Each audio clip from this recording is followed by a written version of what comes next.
Hello, everybody. Welcome back to the Red Cartel. We are live. It is Friday evening. We have just closed out our first month of pushing out this podcast. We are now on podcast platforms as well. So you can download and you can listen to us on the go as well as here on YouTube. And it is again hosted by your boy Errol. And we are back with another fire panel tonight.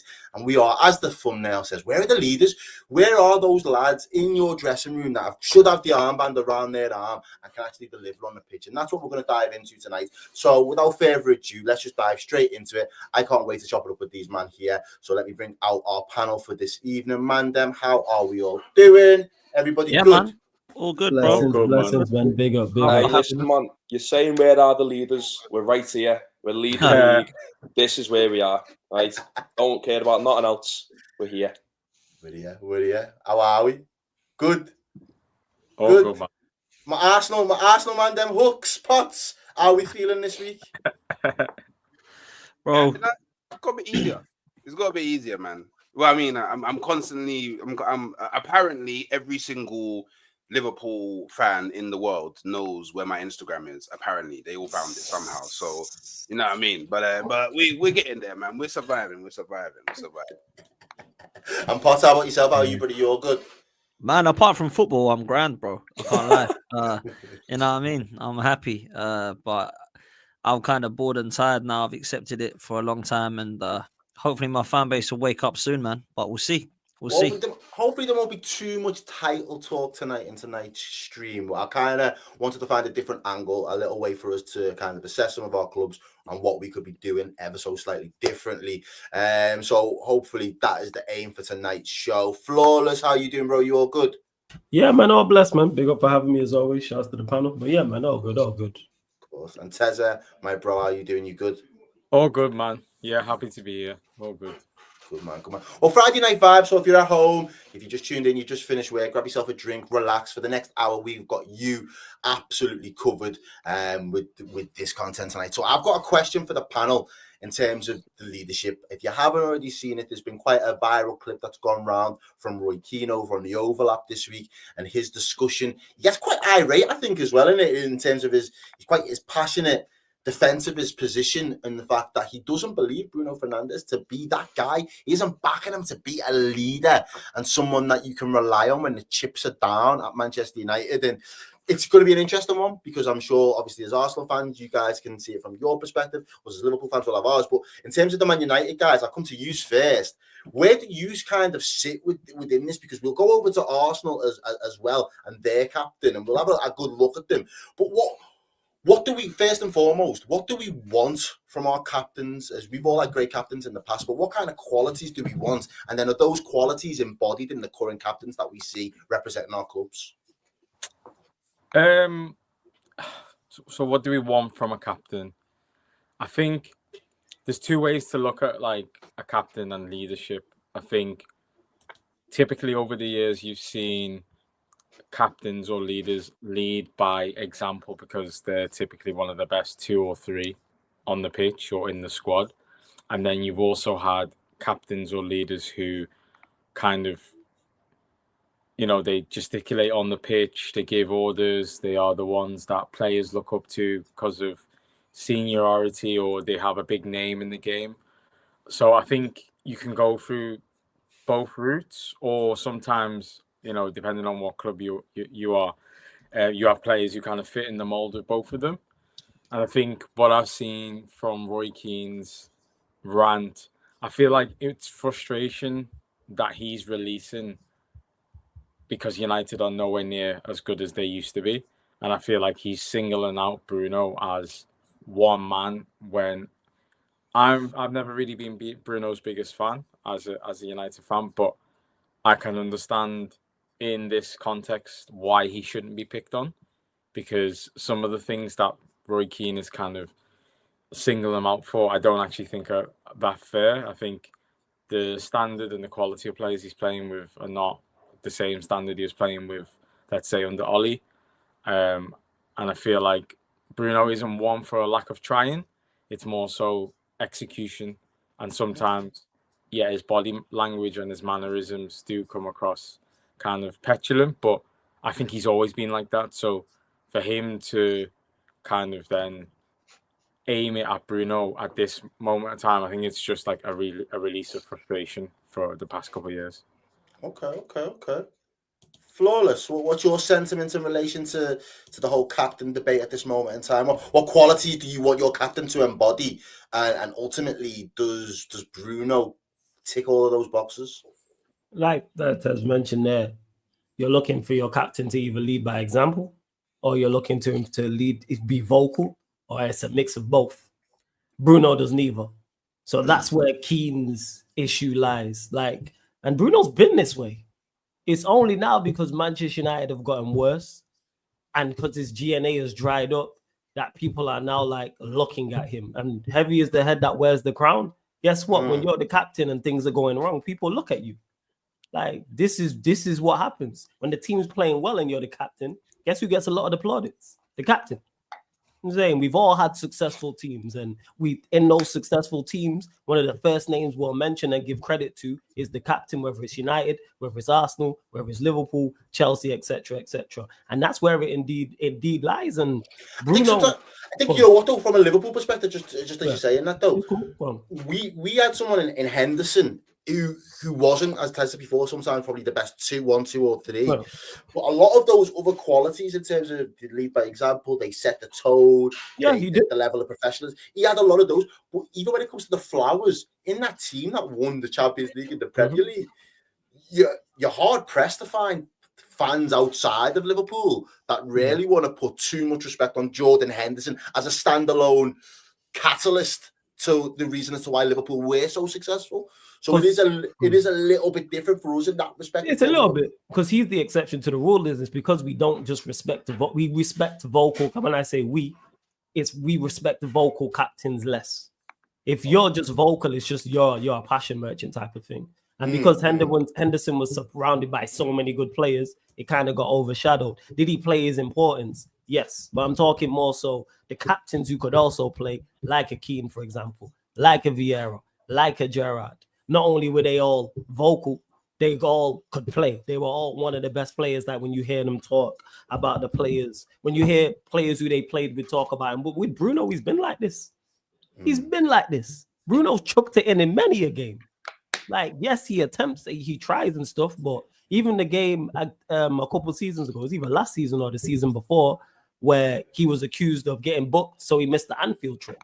And I said, whether or not he got booked on purpose, even though I think he did, was not the conversation. The fact that it's a question is the problem. Because if that's any captain of any who we respect, not just as Manchester United fans, I'm saying as footballing people, I've never seen that before. I'm sure there's games Keane has missed and Vieira's missed and Gerrard's missed, big games. Not once have I ever remembered, and I've been watching the Premier League a long time, a captain get accused of purposely being booked to miss a game.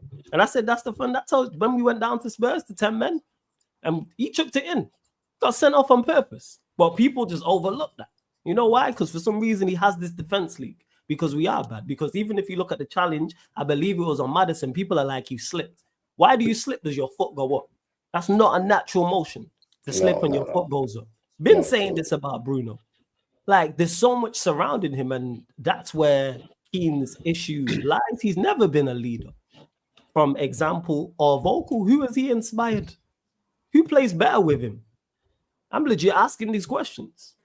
Well, for some reason, he has go on. Roy Keane was it's calm. Sorry, Flores. I thought you were dumb, man. It's all good. Roy Keane was spot on in every word, man. Roy Keane was spot on in every single word. That's why he's my favorite pundit, because he says it how it is. He's none of this biased stuff like, oh, I love Man United, like his mate Gary Neville does, and like Jamie Carragher does to Liverpool. It's cringe, man. Like, let's just say it how it is. Roy Keane looks at the TV and says, Man United are crap. Yeah, because Man United are crap, and he's not afraid to say it. And this is why I love everything about that. And listen, Ian Wright's my hero, but I don't know what he's waffling about there. Like, we're saying that Bruno Fernandes that was the craziest part of the exchange as a United fan. I'm like, Ian Wright defend. We're 14. Why are you giving flowers to anybody? Why are we talking about what he's doing, the best? I'm with you, Flawless. And I love Wrighty, but I thought he Any was. of you man here could criticize the player on the side. I'm not defending him. We are 14. These men deserve no. Our fans put up a better defense of some of these players than our defense does on the pitch. We defended like that, we'd be much higher up the pitch on a real. Bro, I thought he was waffling, man. I thought he was waffling. And where would you be without him? Where are you with him? Bear in mind, we've had our 2 worst ever Premier League finishes with him in the side. We've had our worst ever Champions League campaign with him in the side. We're about to have our third worst Premier League finish with him in the side. Our goal tally has dwindled under him. He's this fantastic creator, but everybody else. I had the question at the start of the season more so because I haven't really paid too much attention to Man United for a large part of the season, just for the lack of quality from front to back. But at one point, I was genuinely throwing out the question, and we've said it to Dan Potter a couple of times: who's a worse captain, Maguire or Bruno Fernandes? Like, because Bruno, man. Bruno Fernandes. 100%. But the slack that Maguire got, that everybody was on his neck. I feel like Bruno for a long time's kind of been let off the hook. Errol, do you know what it is? It ain't about the quality. It's about the what's up here for me. I actually think Harry Maguire is terrible. But if you actually look at him in a dressing room as a squad, I don't think he's terrible at all. I think he's actually one of them that you'd say, do you know what? Yeah, quality ain't there, but he gives 110%. He's trying to do his best. He's not a troubled player. He's not one that you get rid of because he's toxic. Whereas with Bruno, I actually think the opposite way. I think in terms of his leadership and captaincy, I think he's been disgraced of most of his time at United, if I'm honest with you. Where would we be without him? Well, this is what I don't get. And I love Wrighty, but what's he saying this crap for? Where'd you be without him? You'd probably be 13th, yeah, without him. Yeah, do you know what I mean? Like, it's absolute waffle. I don't know what Wrighty's on about. I love Wrighty. Always will love him. He's my hero, and I love him. But I don't know what he was coming at there. And Roy Keane was spot on, and I can understand why he was getting angry, because Roy Keane is a captain. Roy Keane is a leader. How insulting to say, don't come for Bruno Fernandes. No. He's coming for him for the right reasons. If I walked into Manchester United, he'd be one of the first players I got rid of. Right? So as well, why Maguire gets more stick is because of where he plays. It's easier to, because his mistakes cost you goals. Yeah. So it's easy to pinpoint. Whereas Bruno's mistakes don't necessarily cost you goals. Like, that's where it stems from. Go on. No. The one thing I'll say about, I feel like as well, a lot of it is Man United, or it seems at the moment that a lot of the rotten apples have been stripped away from the club in one form or another, whether that's a low move or they've been permanently sold over the course of 2 to 3 years. And it's almost like, who is left to blame at this moment in time? It's almost as if they can't accept that everything from the top down within the club is struggling. Do you know what I mean? And the fundamentally, it's not just going to be the players on the pitch or the 11 that you put out or that squad. It is a much deeper rooted problem that you're going to have to take a lot of time. I think people still want quick solutions and expecting one guy to put an armband around his arm and say, right, I can be Captain America and I can lead you, man, like the Avengers to, the Holy Land. It's not going to happen. To be fair though, with the quick solutions, like Bruno's obviously been at United now for what? Is this his 5th season? 6th season, right? So he's probably one of the most longest serving United players in that squad right now. So when you go to Bruno, it's not even a case of trying to get a quick solution now. The fella's been there for 5 seasons. He's been there. He's going on to his 6th. Well, he signed in January, didn't he? January 2020, so he's just so he's started his 6th calendar year at the club, and it's like, well, if there's someone who knows the club more than everyone else, if there's a player that has experienced what it feels like to play for that club, it is him. And at the end of the day, as well, like you can see it on the pitch when he plays. The fella's just like He's just a cry-ass. Like, that's all it is. It's not even like a passion merchant. It's not even. Don't be nice about it, man. Say what you really want to say. Man. Bruno, I can see you there trying to clean it up for YouTube. Say it. I hear you. I'll just about Bruno for free. Like, I'm an arse. You know what I mean? That guy is a cry-ass. There is not one game on that he has played where he has not whinged or cried about something, and not in the same way as maybe a referee decision hasn't gone his way and. The usual stuff. It's a penalty. No, it's not. And everyone rushes. No, like that fella cries about it. He will misplace a pass and he will look at Xerxes. He will look at Manu. He will look at whoever's there in front of him and blame them for not making the pass. That's the kind of play he is. That's no leader. That's not a captain. And I agree in the sense that Maguire is a better captain because at the end of the day, look, he is some sort of a commander.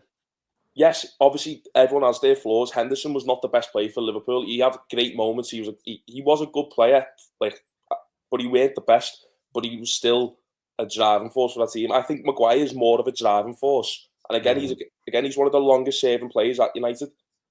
So he knows the club inside out more than anyone else does. You know what I mean? So if there's a player in that United squad who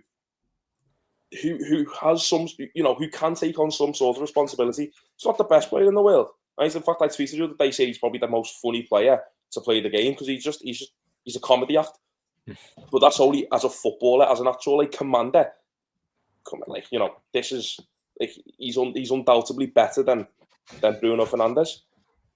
I think it's much of a muchness to be completely honest. I think we're forgetting how bad Harry Maguire actually was when he had the captain armband on him, innit? Like when he had the captain armband off, it kind of set him free. But like Bruno Fernandes is I don't understand how this brother was ever given the armband, because this rat, I swear there's no one in your team that I hate more than this guy, bro.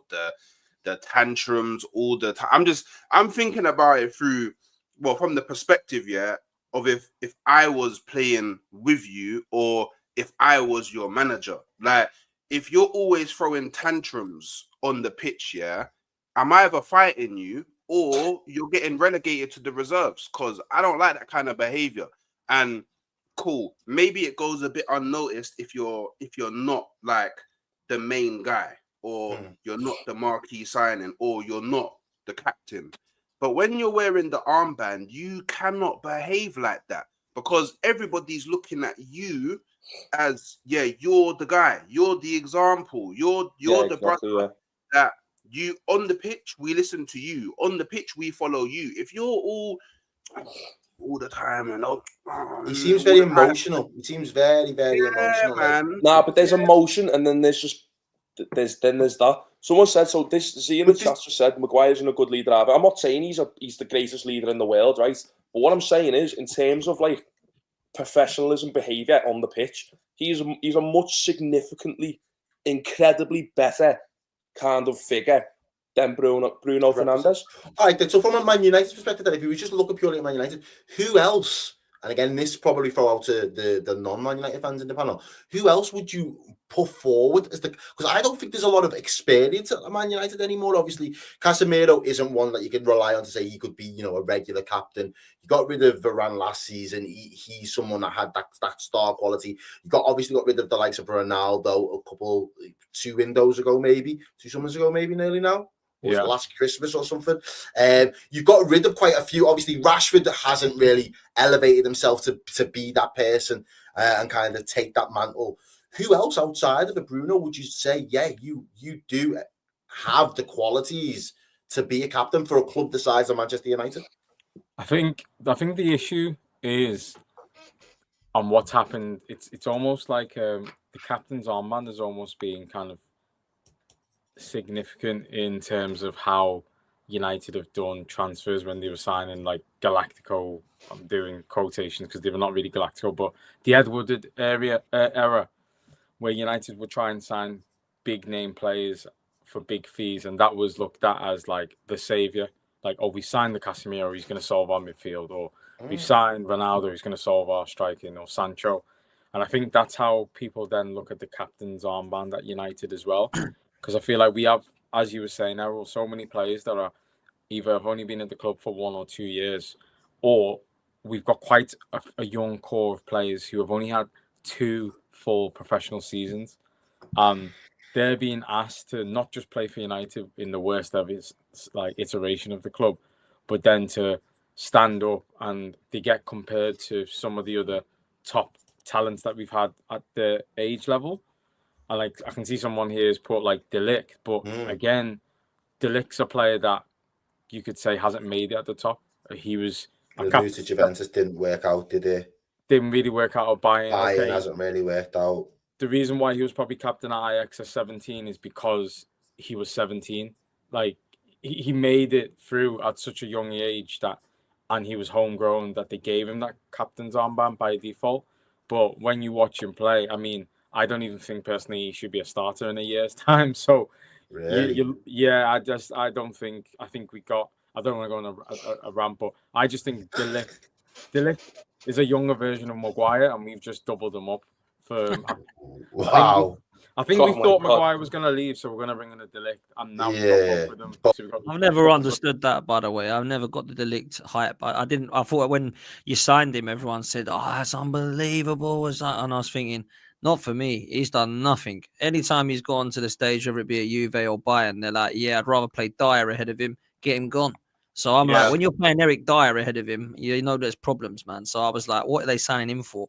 So but look, man, I think we have to also take what Z said into account. That actually there's a very toxic culture there. So whoever you give the armband to, there's going to be problems. And I don't know like what Flawless thinks of this, but I personally don't look at anybody right now and think, well, that's an obvious candidate.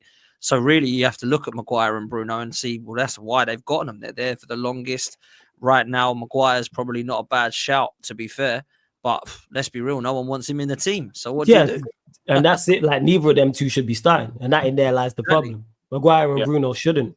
To me, we're talking because Errol mentioned it by experience. One thing De Ligt is experience. Like I'm looking at captain, there is no outstanding candidate. There's no one Yeah, that there's- sticks out at Manchester United. I think it is. But that's overrated. I think that's an indictment of where you are, purely because if you would have went back 10, 15 years ago, you could have had a whole bag of captains. You could have said, I can turn and look at any one of these man right here, and they'll go to war with me. They can be a pretty captain. much. But there isn't that like personalities like that in the game ain't really like that. So the fact that United have gone so far backwards also adds to it. Because there isn't just general, like if you go through the Premier League, there isn't 4, 5, 6 captains in a squad now. And But it then it depends adds- again what you're looking Kind for. of Yeah, adds go to on, the Fez. point. Sorry, Fuzz. That's Kind cool. of adds to the point that I was making, that if you don't have that leader type player, then you normally by default give it to the best player.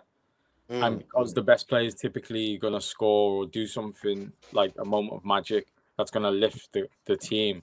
Because now United don't have the same quality of players. We don't even have the default to go, oh yeah, we're going to give it to Ronaldo because it's Ronaldo, or Rooney because it's Rooney, or Tevez, etc. So we're looking around to think we have to almost by default pick a name out of a hat to say who's got the most experience.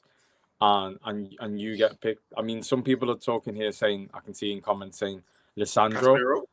Thing is, because Casemiro's going to be gone in 6 months. Yeah, he's not. You don't- Casemiro just wants to sit down on his couch, right? He just wants to sit there, feet up. You know what I mean? Kebab in hand, just there, base lad. That's all he wants to do. He just wants to get paid for sitting on his couch watching footy. That fella does not care about United, and I think that actually shows a lot about every player at United right now. I think maybe only 2 or 3 players I can think of right now care about United. I don't actually think that they don't care. Do you know what it is? I think they play with fear, and that's the biggest issue. I think they don't. I think they play for themselves. There's no fear. They don't have a team incentive. They just play for themselves, and they only care about their own end. I think giving them too much credit. They're just not very good. Yes, see, that was my second point. It's a skill thing. Obviously, right? They're not good. None of the players there are good, but I still think in that kind of environment, it gets to a point where it's like, oh well, these are the shit, right? I want to show them that. I want to show everyone here that I don't belong with these. I'm better than these. So that play with them play for themselves, not. Yeah, I think some players are trying to do that because I don't think it's a lack of effort on play. Like Bruno, who we spoke about, his lack of effort cost him. Him wanting the ball all the time cost him. Yeah, sometimes disappear because you always trying to pick up the ball in areas that you have no agility. You got no balance. You cannot turn past any. Why are you going deep to pick up the ball? That is not your game. Like, understand who you are and what you are. And that's the problem there lies itself. But with the captaincy, I would go with a Maz or De Ligt, just simple because one, even though they've not, Mazarawi's done better than De Ligt in regards to being our bigger club. But we're talking about experience and leading by example. They're 2 players, even though they're new. I watched them play and I go, you man, lead by example. They do all the right things in a Manchester United shirt. I can't talk before. Mazraoui's a good shot to be fair. When I watch Mazarawi does everything professional on the football pitch, whether he's had a good game or a bad game. Same way with De Ligt, who I had my reservations about both of them. Surprisingly, both been better than I expected because I was highly skeptical. But people who are watch Bayern, who I speak to, was like, no, you're getting two decent players, and they've proven to do that. Are they the best options? No. In regards to what we have, I would just stick the armband on one of them two. Because, like I said, they'll lead by example, ultimate professional, which is what you want considering where we're at. But that's just me. I think what I know Unai Emery likes to do is at Aston Villa, but I don't know whether other clubs do it. But they have one captain, but they have a leadership group. They'll have. So for Aston Villa, Mings has been injured for a while, but Mings is the captain. But if Mings isn't captain, everybody knows it's going to be McGinn. And then there's a leadership group of Mings, McGinn, Pau Torres, Watkins, and someone else who's long-standing. So everybody knows that if there's any issues, those are your leaders that you go to. And I think what's happened at United, all those kind of players have either not been performing or they've left the club, like Rashford and Varane, etc. And we're almost needing to rebuild that leadership group again. So even if the leader, who we don't have one technically, whoever wears the armband isn't up to standard, there's 4 other people who can hold him accountable to say, no, like, this is what we need to do. So maybe it's just a case of it's a completely new, fresh squad. And as like Greg was saying, some of the players might be playing for themselves, but that's also because they're literally playing for the futures. Like, they might not be here. It's mad. I've got a comment here. This is a mad like contrast. When you deep it, we've got Liverpool have got Virgil van Dijk, Salah, Robertson, Alisson, Szoboszlai. There's 5 that are with us. I don't think Alisson's actually the captain of Brazil, but there's Endo's definitely the captain. Endo's captain of Japan. Obviously, Van Dijk like for Holland. Like he said in there, that's rare. Like Liverpool, that's like most teams are not like that. You look at Chelsea, you look at Arsenal. Like there's very. We're about to look at Arsenal. We're about to look at Arsenal. Yeah, that's what I'm saying. Like there's very few like Liverpool. Like of course there'll be exceptions, but and I get what Tez is saying about a leadership group. I just don't want to give these men any more responsibility. We just got to clear house. That's what it is. We gotta get rid of these players, man. Like we've had mad exits. There has to be more. That has to continue because these players are as bad as the environment. They create it. They help create, like, whether it's a good environment or a toxic environment. And as soon as the going gets tough, this man hide. And not only do they hide, then they don't even have a lack of ability to. We don't even have that moment of magic for someone to get us out of that. Even though we scam results, we scam trophies somehow. And that's the aim at the end of this season. But we'll see what's what. That's why I don't like the leadership group. Because obviously Arsenal have a leadership group as well. And I just think the leadership group, it just like, it's an easy way to like push off like responsibility. Like back in the day, I don't remember this whole leadership group. You're a leader or you're not. It's just let's talk on the Arsenal setup. You know what I mean? But don't you think back in the day though, there was more leaders naturally in the squad? But that's the thing is, I don't think you have to set that up. Yeah, I think it happens. It comes across naturally. Like, like when you look at Manchester United, all the captains we had under Fergie were captains before they got the armband. They didn't get the armband and then start displaying captain-like tendencies. They were like that, but like Keane was a captain long before he had the armband. So it was Bruce, so it was Pallister, Giggs, Neville, all of these men, Rooney, the list goes on. Like, and I bet it was the same for Arsenal. Like, leadership group is going to happen naturally. If you're a leader, you don't get the armband and go, all right, now I'm going to start displaying captain-like attributes, whether it's vocal, whether it's by performance, or both. Like, so, that's why I'm not really a fan of it.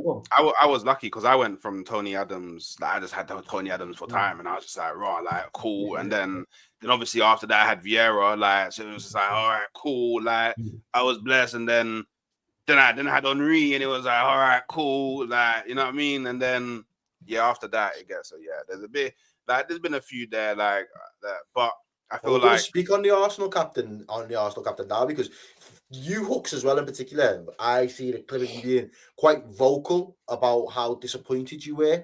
There was a clip that circulated, I probably would have been the West Ham game last week, birthday settings and all that. You ran Arsenal will beat West Ham. Yeah. Hooks, yeah. That was hooks. Yeah. Make sure you know, everybody. That's the culprit. But no, the long and short was there's a clip that basically goes around where we see Odegaard obviously trying to play what would have looked like a bit of a 1-2, and he just kind of drifts off. He drifts off away from the bodies, and it's been something that maybe Potter might have leveled at him a couple of times in terms of ultimately taking that responsibility and kind of being able to take games by the scruff of the neck. Is he that guy for Arsenal? Has he been the captain that Arsenal need? No. You see me from... I still to this day haven't properly been able to process what happened at West Ham because my mind always drifts to why did you run away from the ball? Like, that's why. Why are you running away from the ball? Like, to me, that's you running away from responsibility. Like, don't get me wrong. I know you're not the fastest, and maybe if you're running more centrally or you drift a bit closer to Trossard, maybe the hordes of West Ham players like make their way to you in it. But fight, man. Show Trossard that you want the ball. Like, show everybody that you want. I demand the ball, and I'm demanding to play in a tricky area, and I'm gonna try and make something happen in that tricky area, regardless of if man clatter into me, regardless of if my ankles get taken away. You know what I mean? That's what I'm like. If you're wearing the armband, yeah, bro, you gotta go to war. It's just that simple. On the pitch, you're going to war. But all the time, this guy missing. All the time, this guy's missing. Like, I can't fault him technically. I can't fault his ability as a footballer. But what I can fault is he's one of the few players that I see that loves to dodge 50-50s. He doesn't like 50-50s. And for me, if you are a captain, 50-50s is that's your bread and butter. That's where you thrive. Like, you should always be willing to go in all the time. In a sense, yeah. Like, even if you look at someone like, I don't know, like Jack Wilshere. Someone like Jack Wilshere, yeah, he would be a perfect captain because this brother, he goes to war all the time, even to the extent that it ended his career. That's how on it he was with the war. Like, this is what if you because people say Declan Rice, yeah, as well. Just to touch on this, people say Declan Rice, yeah, would be a good captain, which I agree. He would be a good captain, but I don't think he'd be a great captain because he's too nice. And this is a lot of the problem with the Arsenal players. They're too nice. Like, I remember captains of, they're like, yeah, you get the elbow and, you walk by them, you might get the little jab in the ribs. Like, you know what I mean? Like, man, sometimes you don't even have the ball. Man are just tackling you just so that you know that they're there. Do you know what I mean? Like, Arsenal used to be a team, yeah, where when you're standing in the tunnel, bro, you're looking at killers. And you're like, I can't actually tell if I'm playing football today or if I'm going to be fighting. Like, and that's the fear that you instill into man. We're too nice. We got brothers helping guys up when they're falling down. We got brothers, yeah, they're lying down and then they were kicking the ball off the pitch. Why? Why are we so nice, bro? Like, after the game, we're all going up to win, lose, or draw. We're going up to brothers hugging. What are we doing? But don't you think football's like that in general, though? There's less like... Yeah. There's less like... It's needle, innit? It's to be fair, though, obviously, like, to bring up when they beat City 5-1, like, you seen Gabriel there having it with Ireland. You know what I mean? Like, yeah, there was that, but obviously that was only there because of the tension of the situation. Yeah. Realistically, with Arsenal, yeah, Hooks is right. I reckon Arsenal, a lot of the Arsenal squad they're just too nice. Do you know what I mean? Yeah. Like, especially I don't want to like proper target Miles Lewis-Skelly here, right? But probably one of the only players for Arsenal in a bit of recent times who has actually shown fight, and he's been red carded twice. Yeah, do you know what I mean? And I think a lot of the Arsenal players have seen that. Declan Rice got a red card for fuck all, by the way, at the start of the season, and I think that's probably another reason why maybe Arsenal don't see that kind of fight or aggression or kind of like what's it called, that captaincy kind of grit. Do you know what I mean? I think that's a solid reason why, because especially when I look at Odegaard, I don't see a captain in him. I just see a very good footballer. It's the same with all Arsenal players, really. I just see very good footballers who make a good team, but there's no real leader. And Arteta on the sideline, in my opinion, isn't the best leader ever. He's a good manager in the sense of he's got an Arsenal to this point. I don't think he can take them any further. That's a different topic. But as a leader on the sideline, I don't think Arteta is also kind of like what's it called, like a strict kind of figurehead or leader. He's just there. Not He's just the man who says, do this, do that, do this. You know, Pep Guardiola at City, you see him on the touchline. He's animated. Klopp when he was at Liverpool, obviously on the touchline. Even Slot, Slot is a manager. He's got the presence. He tells the players what to do, and he gives them that kind of sense of self-belief, and and then in turn the leaders. The word that we've all none of us have dropped into the chat yet so far is aura. Now, when I look at Virgil van Dijk, I didn't even want to say the word, man. Bro, it's a fact though. You look at Virgil van Dijk and there is aura about my man. You know what time it is. He means business. Whenever he touches that pitch, it's that kind of mentality that just gets spread, and he's hoping to spread that across the team. With Martin Odegaard, I don't know about you, Potts, personally. I don't know what your take is, but has he got enough in him to really kind of kick his team on and inspire or get the best out of the players around him as well as a captain? No, man, he's the wrong captain, in my opinion. I said it right at the start. Gabriel's the captain, man. For me, Gabriel's the clear captain. He's the one. You say Gabriel then? Not actually fair. I agree with you, but I'm just wondering from an outside perspective, like how come Gabriel? Yeah. Why Gabriel? I'll tell you why. When you watch every single game at Arsenal, you would think he was the captain. When you watch every game at Arsenal, he's the one barking orders. When you watch every game, whether it's home and away, he's the one who's getting the team together and he's screaming at them. He's the one who's going to the ref. He's the one who's growing and looking after and sticking up for the young kids. He's the one who's buys Lewis Skelly's Sky. It ain't Odegaard. Odegaard leads by example in more of a role model way, lead by the press. Look at this guy. This is the guy that's going to be the face of Arsenal. I just think that's what Arteta wants. I don't think he wants someone barking orders. I think it's like old school. I'm old school. I love Tony Adams, Patrick Vieira. If I don't pick my clubs, John Terry, Vincent Kompany. You've mentioned Gerrard and Roy Keane. They're the kind of leaders and captains that I look at. I don't look at the captains now. I mean, Bruno Fernandes, we've mentioned, but look at some of the other captains in the league, man. Kevin De Bruyne, I mean, unbelievable player, but he's not really the one that you nitty gritty type of one, And you look at some of the other clubs at the moment, Seamus Coleman and we've got here Lewis Dunk, reading them out, Norgard, John McGinn. I don't look at them and go, yeah, that's like a Keane Vieira, John Terry type. Some of those are just like maybe they're like the best player of the club. Yeah, I would say McGinn. I'd say McGuinness. Sets the tone. Yeah, maybe. He's a feisty man. We're really struggling there, though, clutching at straws there, aren't we? McGinn, one of the best captains in the league. Do you know what I mean? It's like that's how far we've dropped with it. You know what I mean? Like if he's the best we've got, that's a worry, really, for me. So I think it's because of how he looks. Because he looks like Quasimodo, you just assume that. It looks like a Care Bear. That's all. For me, Gabriel should be captain. Vice captain should be Declan Rice. Odegaard can take it in one of the leadership groups if people like that. I think that's weird leadership group. I don't get the whole 5 captains thing we had under Emery and all that rubbish. Like for me, there's a captain and there's a vice captain. That's it. Everyone else, then you come together. You don't need right. Are you part of this leadership group? No, you go. You stay over there. Then we're one of the leadership group. You 3 come with me and you lot start. We're the leadership group. What a load of crap. That's all rubbish to me, man.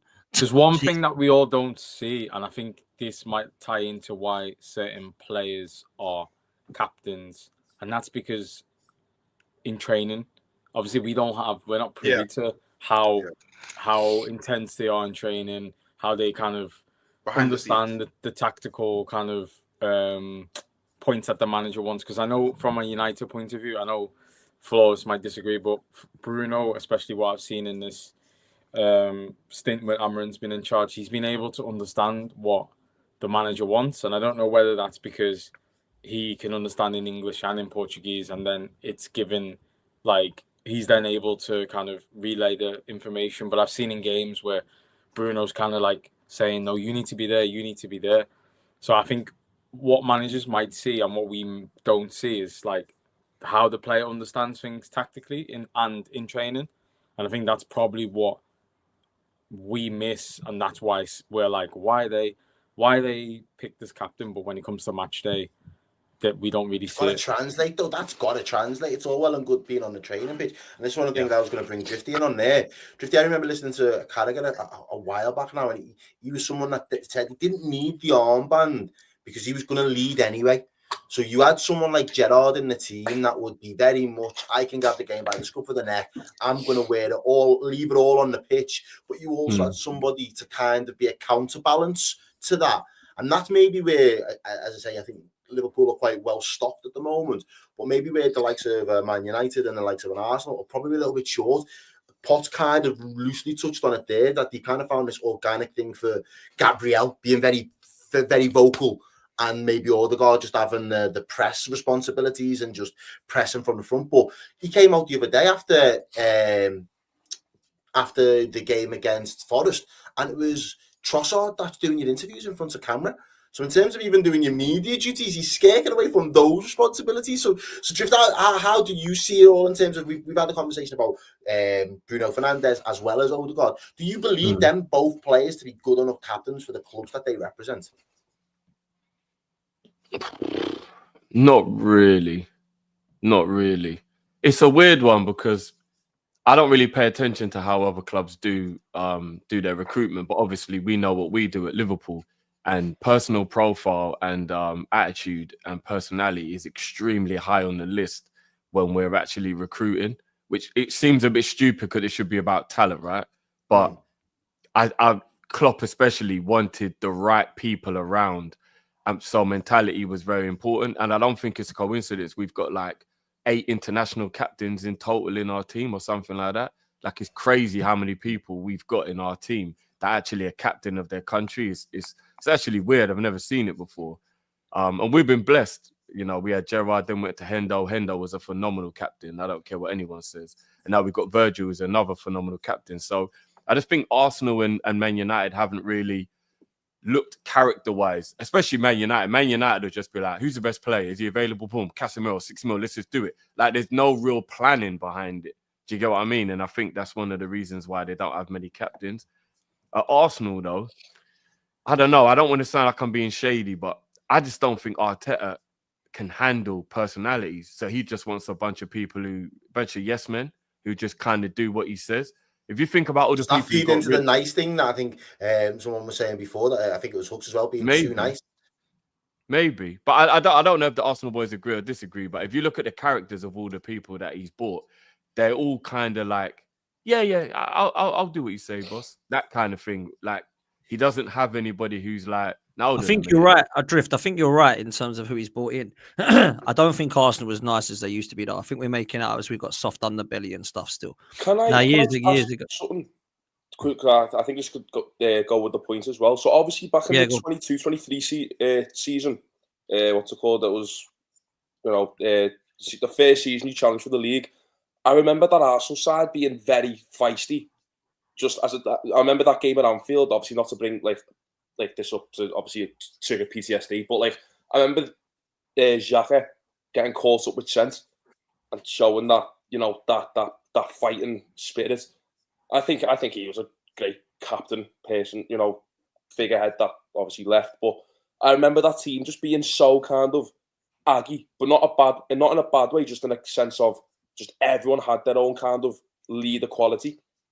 And I think obviously Arsenal got kind of held as like this really aggressive side, etc., etc. And then obviously because it didn't win you the league, I think in the next season Arteta tried to take a different approach. Hence, kind of the players you brought in.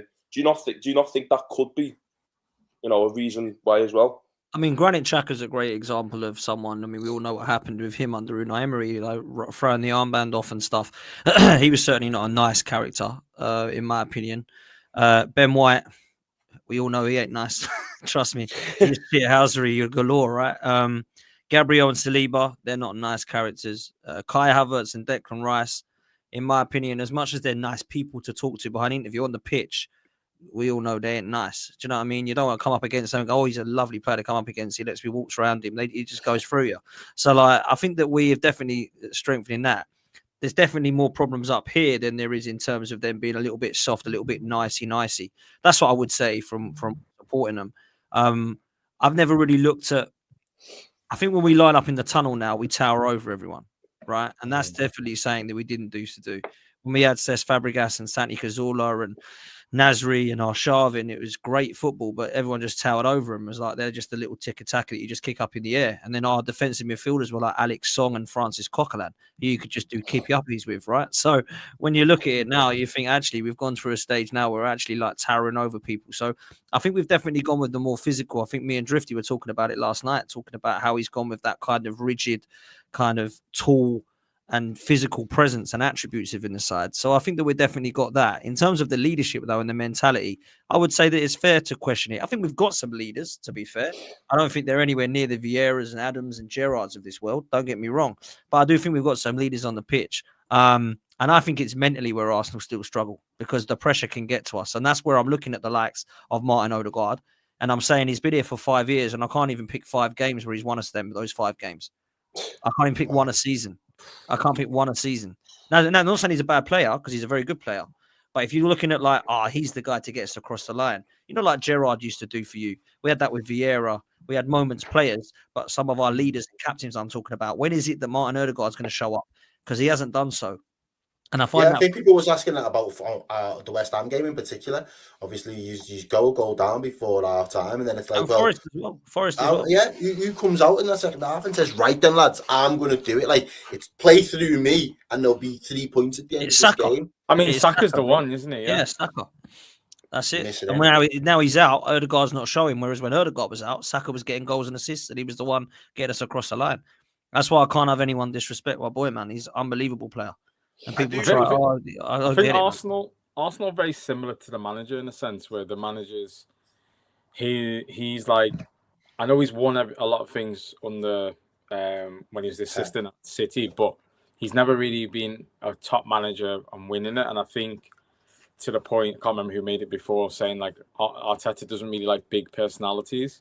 I think that's because he's trying to be that biggest personality, and he has other people who then feed. And I think for Arsenal to maybe go to that next level and become a title winning, Champions League winning, he probably needs to dip into 1 or 2 players who think that they're expected to win all the time. And I think then that will raise the level of the Odegaards and the Rices because they're already top players, but just to get to that next level, the same way Liverpool went and got Alisson or someone like that. At the end of the day, though, it's just an ego thing, that then, isn't it? Because after spending, 5 years, being Pep's understudy, he just wants to be the main man.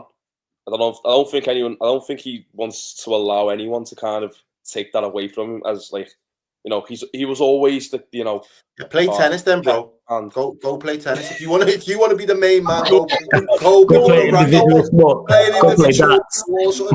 You're managing a squad of 22, 23 men, that are all at the prime of their careers, wanting to win accolades and top honors. If you want it to be about me, you're in the wrong occupation, bro. Like you picked up the wrong occupation. But to Greg's point, though, I think when Arteta was hired, he was head coach, and then the club quickly made him manager, and I think giving him that extra power, has probably then made him feel like, okay, I'm the man, I can do what I want. So it could be a thing of he's allowed to be like that because the club have made him like that. Yeah. Right, I've got a question for you then, because I'm gonna take the show in a little bit of a different direction from where I originally planned to take it tonight. But I feel like, you know what? It's my show. I can do what I want. So, question is for you lads, right? There's a guy out there that does some punditry on a very frequent basis, usually on Sky Sports, sometimes on CBS. Got a tendency for just wanting his foot in his mouth from time to time. Is Afcon a major tournament, man? Then yes or no? Yes. Get your votes in now. Yeah. Yes, of course. Yeah. What Carragher said, all the brothers in Liverpool should be riding out on him. So disrespectful, bro. Like, just read the room. Do you know what I mean? Like, sometimes just read the room. Like, have some awareness. Like, look at who you are. Like, do you know what I mean? Like, it's like, I don't know. How can you have so much, like, presence in like the game of football. Like you're talking on all the big like the media channels, and you come out and say something so stupid, while actually supporting and having played for a team that for a long while Africans have been your best players. Like an African is about to win you the league. Like, do you know what I mean? Like, so I don't get it. Like, don't get me wrong. Like, I think yeah. I think what made it, what Carragher's, I'm not defending Carragher by the way, but I think his point, realistically, because he was quite dismissive with it, it made it so much worse. But I think Thank you. Yes. how and what he was trying to say, again, I'm not defending him because I think it's rubbish, but he was talking about the perception of Afcon, but how he said it was almost like he was talking about the quality level, and they're almost two different points.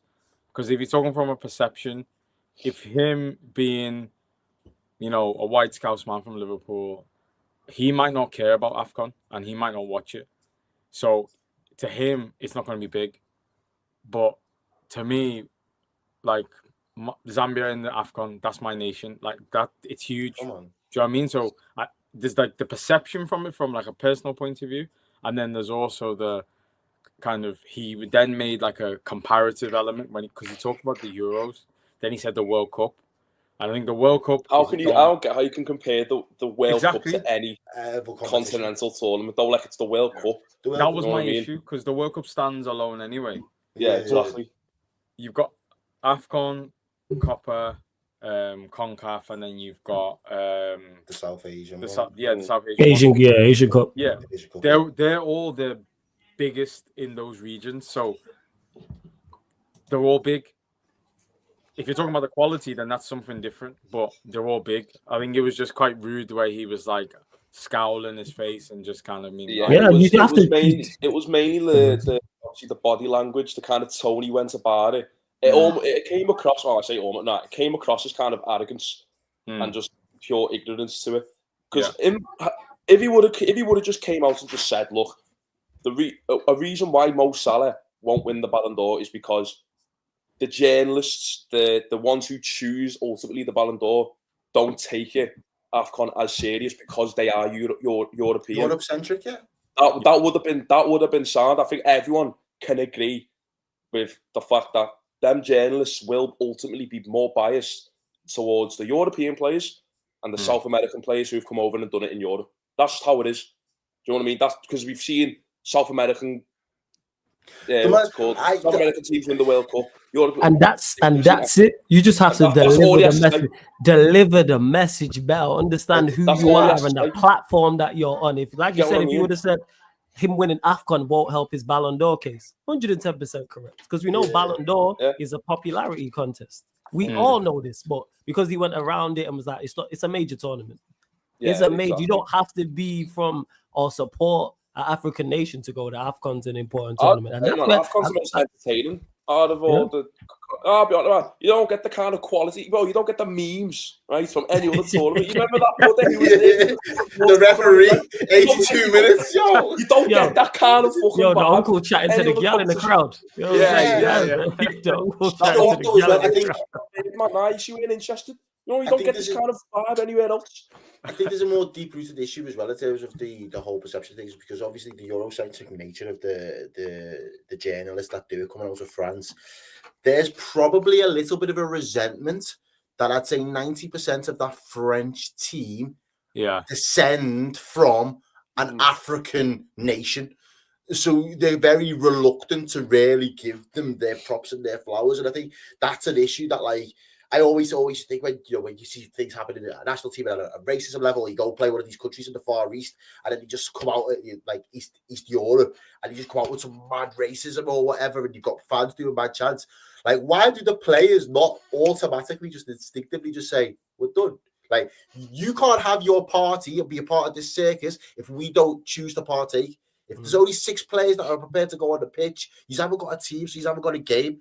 And that, so just to kind of highlight the importance of what we represent and what we bring to the game as well. I think there's always a level, especially within that French team, that there are so many that come and descend from Africa. if they actually got the flowers and they got recognised for actually what he's a descendants, but he's a second generation, we can actually be proud of you. Maybe the journalists would give those props, but I genuinely think there's a little bit of a resentment towards the fact that, and maybe a little bit of a bias that actually there's not enough French man in the French squad. There's definitely a resentment because, like you said, they're European journalists, so they're going to be. If you ask anyone from any continent, 9 out of 10 football fans are going to say that. Like you ain't in Copa America, like South American countries. You think they really care about Hungary, Switzerland on Group B, the second day of the Euros? No, like let's be real, they don't. Same way on the flip side, if Paraguay are playing Bolivia, you think somewhere in the Asian, like there's going to be the occasional fan are going to be like, yeah, let's sit down and watch this. And also, let's take this back to football. Let's not forget, Carragher's resentment to Afcon is probably because he looks at that competition and goes, that's cost Liverpool trophies. At key seasons, many a time, and Drifty and Greggs will be able to say this, you've lost your 2 best players. I think that was it not the 2 seasons you lot lost out by a point? It was the quad charge season. The quad charge. So he's probably looking at it and going, no Afcon, we win a quad. So he's looking at it like that. Look how many trophies they cut, and you need to take it. Don't make it right. Will you take that into consideration? That's a frustrated fan. Damn this tournament. This tournament's cost my team a quad. It's cost us making history and never been done before. It's cost us however many Premier Leagues, Champions, FA. And bear in mind, did they not both reach the final of one of the last ones? Was it not Egypt versus Senegal? They both did. They both did. They both did. So he's probably looking at it like, and there will be. I would, if I was him, I'd be frustrated with it too. Like, damn, you cost me. I think a lot of what people missed as well. Maybe it's just me, but I think it was a bit of pride. Like, I think if he could do it all over again, I think he might do it a bit different. I think when he got G-checked, it's like, in front of everyone on TV, no, you're not going to bad me up kind of thing. And I think that's why he just doubled down, because his body language to me looked more like, don't correct me in front of everyone, more so than he was standing on business or what he was saying. Yeah, do you know what I mean? You know that pride just kicked in. It's like, but I also, to add to your point, Drifty, I also think that he was surprised that people... I'm glad you did though, big up Micah Richards and Studge for doing it, because that's why them man are in the room in the first place. Do you get me? To make sure that we can fact check when we need to fact check certain. Remember, they're a lot younger, and older people have a tendency to not like to be told they're wrong by younger people. Yeah. Do you get what I mean? Like, there's especially a 10-year age gap between Carragher and both of them, right? So it's like, hold on, you youngers, don't correct me in front of everyone. Yeah. Like, it looked like pride to me. Do you know what I mean? But yeah, like when Sturridge obviously used to, play for Liverpool and Carragher as well. It's kind of like I was like your vice captain for a bit, so why you want to meet one of them? Probably. Yeah. I'm your elder. Yeah, kind of situation. But I to be fair though, going with Flawless's point, like, I get the kind of idea behind that, but I think saying that's mainly a major factor. Maybe it's in the subconscious. Don't get me wrong. Maybe it is there in the back of the head thinking. But I think that's, as someone else said, and I think it's a bit like unfair to say, oh yeah, that's why he's gone out and said it. Do you get what I'm saying? But ultimately, you can't deny that is probably a thought in the back. Yeah, I think he's frustrated. Like, he's not like he hates Afcon and he wants to see it, but he'll look at that and go, this competition has taken away my 2 best players on multiple occasions. But I think that's what he's frustrated. The key thing though is because he mentioned the world. See, you felt like that. If you felt like that at points when it was happening, Greggs, did you feel like bro, I was watching Afcon. Yeah, I was thinking to myself, fuck this, Zimbabwe been knocked out and also lost the fucking 2 best players for Liverpool. And it's a lose-lose situation for me. Like, you know what I mean? Yeah, you're getting knocked out after 3. In fact, Salah fucking beat us. He came back injured. You know what I mean? Salah fucking beat us. And then I'm watching Salah do what he does for Liverpool against my actual country. And then I'm going back to watch Liverpool, and he's not doing it for that. You know what I mean? I was fuming.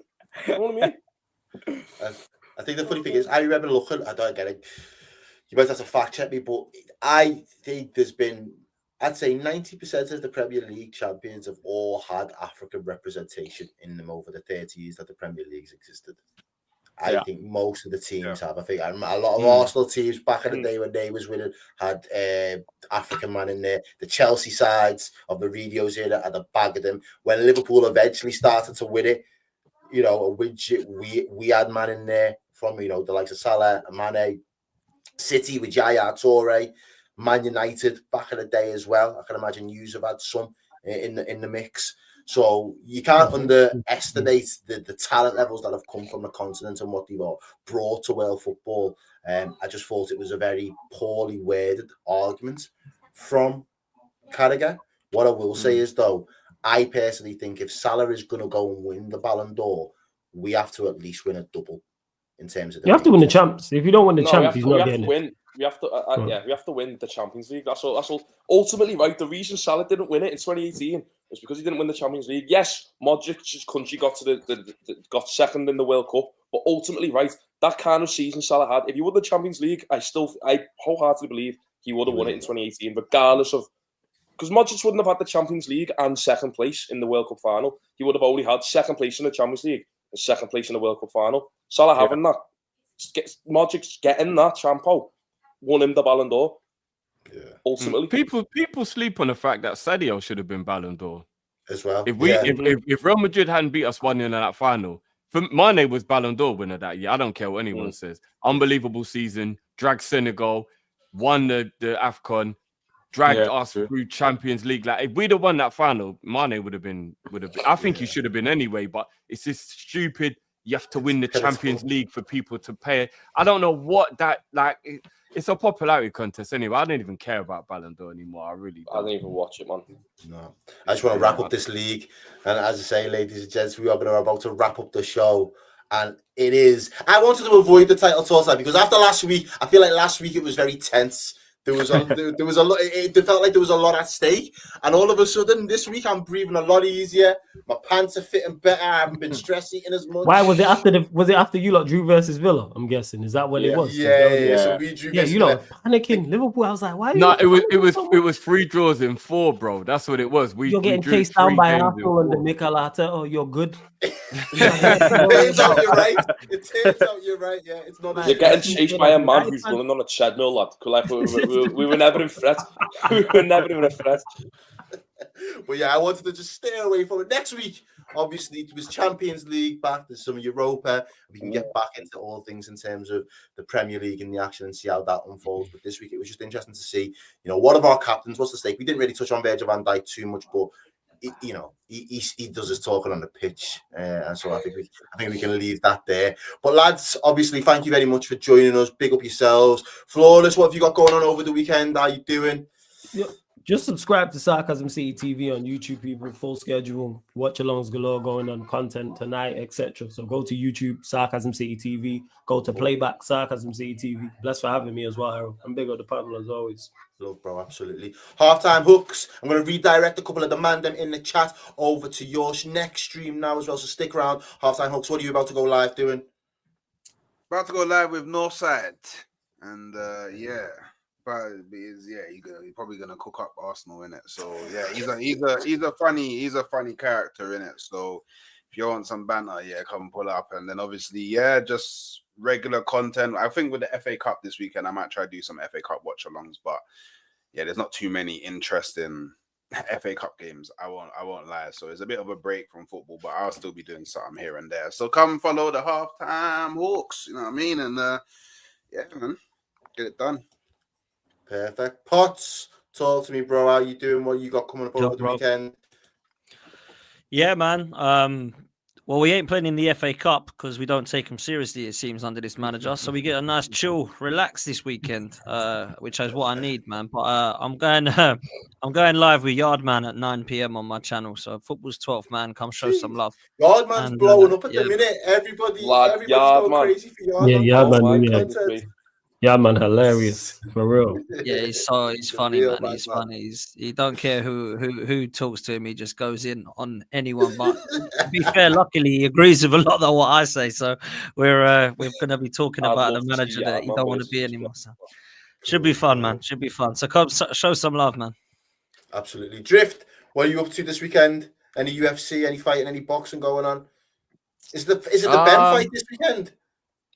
No. I think that's like a month away now. Okay. We got the call-in show that's happening right now. I'm gonna jump on that. Cal's holding that down, and then we got a special that we're dropping tomorrow, with Potts and Hooks. So yeah, man, look out for that. That was a very, very cool calm, collected, It was good. though. rivalry, respectful chat. It was enjoyable, man. You know what I mean? There's a lot of like attacking each other going on. We just sat down and we spoke like adults. It was good, man. It was, you know what I mean? So that's It going was, to be man. dropping tomorrow. Nice. And then, yeah, a nice weekend off. I told everyone it was a good job we went out the FA Cup.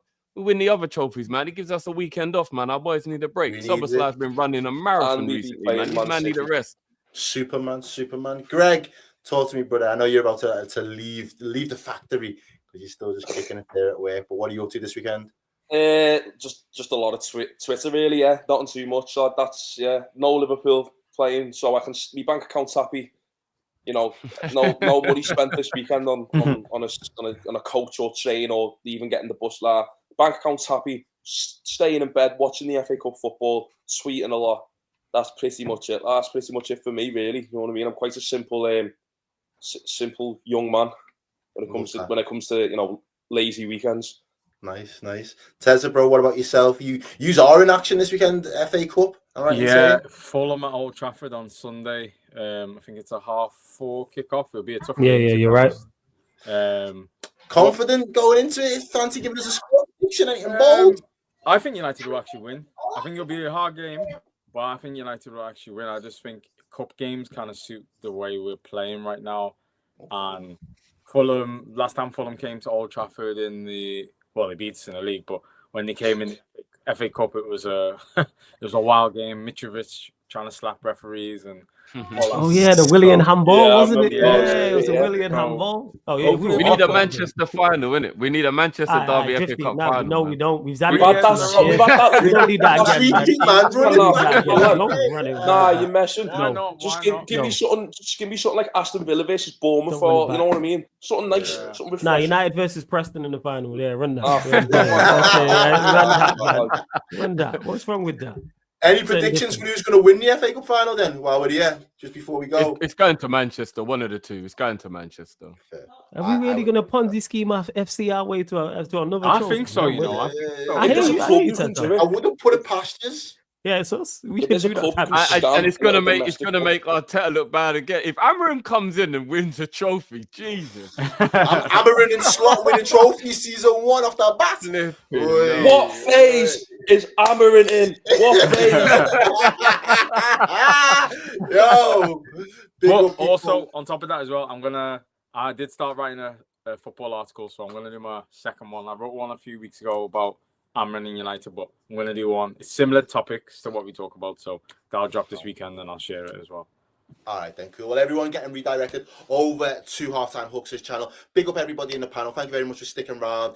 Love to see it. The Red Cartel will be back again next week. Over and out. Large up yourselves. Have a great weekend, people. Peace. Peace.